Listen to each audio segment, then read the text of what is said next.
celebrate 40 years of Kingsgate Workshops and to celebrate 36 years of the Kingsgate Community Centre. I'm also pleased to see that you're supporting the Joe Cox community get-together and you're celebrating creativity in the community.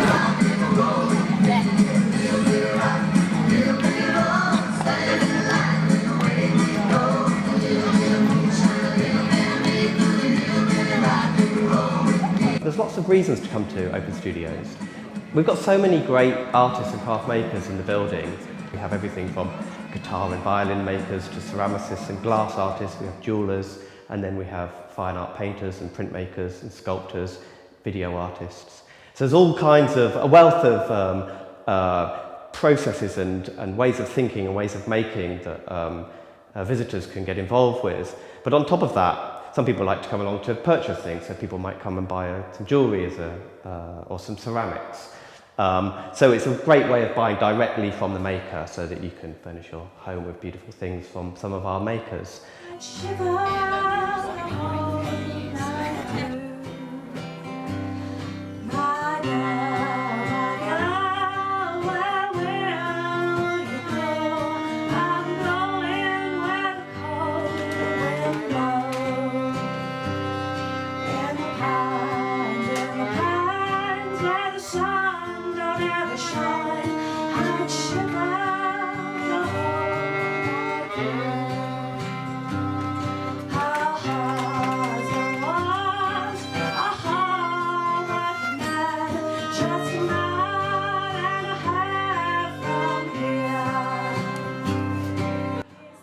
Meant so much to me, Kingsgate Studios. Yeah, really important for me. I put 40 bowls out for 40 years of the studios and I've been here 39 years. And so some of the bowls are thrown and some of them are coiled. And some of them are raku fired and some of them I've fired in my electric kiln. She's a lovely old girl. She's been here since I've been in the building. She's still going strong.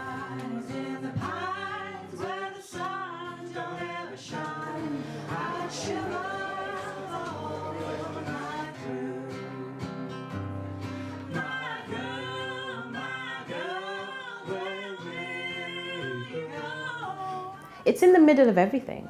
Kingsgate has an awesome project space, so it's great having that.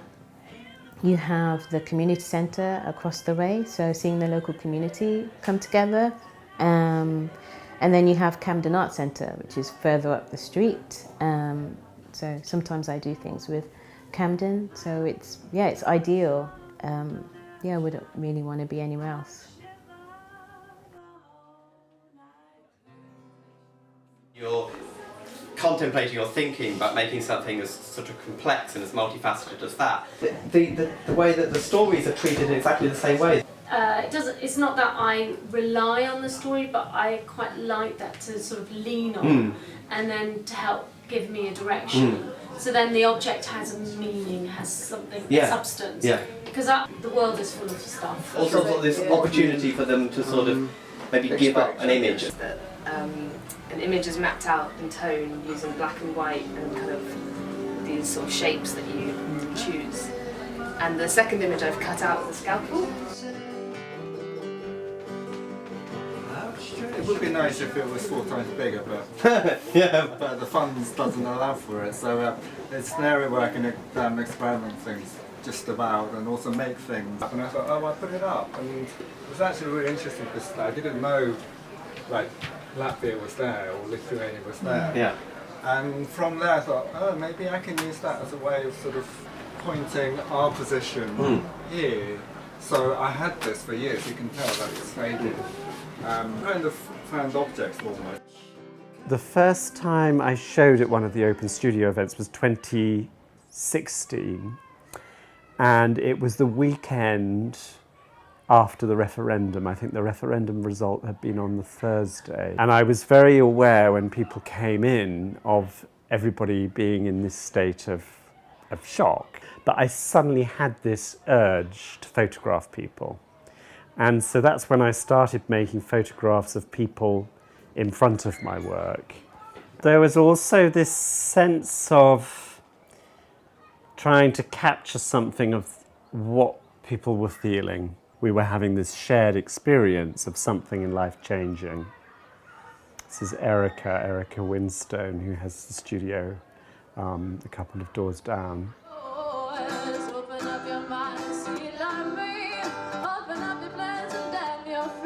And one of the other things we do around Open Studios is we like to try and find a way to do sort of taster workshops. So it's a good way of, trying your own hand out at printmaking or some other processes, ceramics.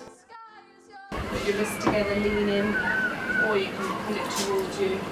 Either way, pushing the walls in. I'll get you to do that all the time. Straight now. Good.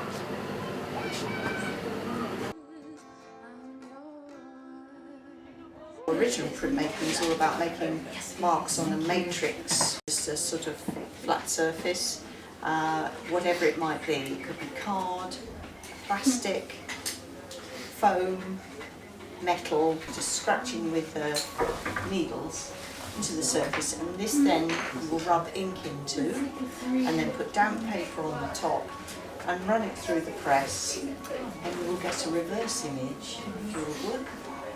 Got all different the equipment, the times.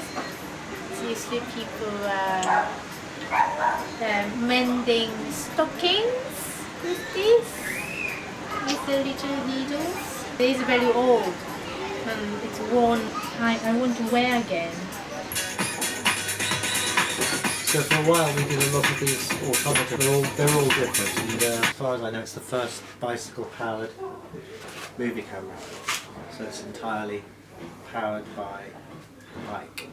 And I wanted to try to experiment and see if the effect I wanted would happen, and we did a test film and it seems to work.